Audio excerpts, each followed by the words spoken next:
Dans cette zone frontalière, c'est toujours la confusion qui domine. Des responsables des Nations Unies ont indiqué ce soir qu'il faudra beaucoup de temps et beaucoup de moyens pour établir des centres de secours dignes de ce nom dans cette frontière. Pour l'instant, ce sont les Turcs qui ont refusé certaines interventions, notamment celle de la Croix-Rouge. Des réfugiés qui rencontrent surtout des médecins français.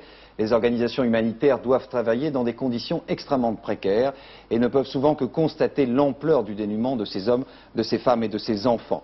Un reportage de nos envoyés spéciaux, Marie-Odile Pagnès et Laurent Pelletier. Qu'elle paraît lointaine, l'aide promise. 10 à 15 jours avant que les camps ne soient installés par les Américains, 10 à 15 jours pendant lesquels la maladie va encore décimer ce peuple. Bien sûr, les secours s'organisent, bien sûr, la nourriture arrive peu à peu. Mais elle ne soignera pas les blessés, elle ne guérira pas les malades. Ici, enfants et vieillards sont presque tous atteints de dysenterie, de maladies pulmonaires et de malnutrition. Sans traitement, ils risquent de mourir en 3 ou 4 jours. Et il n'y a pas de traitement, ou trop peu. Parce que les Kurdes n'existent pas. Ni réfugiés, ils sont toujours en territoire irakien, ni internés. Le Haut-Commissariat aux réfugiés ne peut rien pour eux, si ce n'est les appeler des exodés, un terme qui ne leur donne aucun droit. Le comité international de la Croix-Rouge est jugé indésirable ici par la Turquie. Et le travail des autres organisations humanitaires est retardé par les demandes d'autorisation.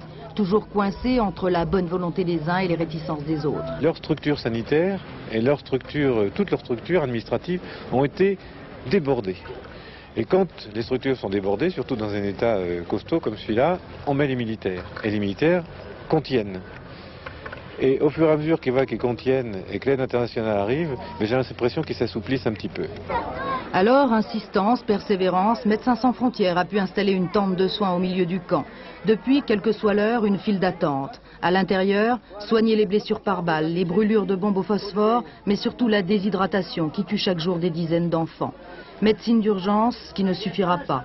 À peine sortis d'ici, les mêmes conditions de vie, proximité, eau croupie, reproduiront les mêmes maladies. Médecine d'espoir aussi, mais que tous n'atteindront pas.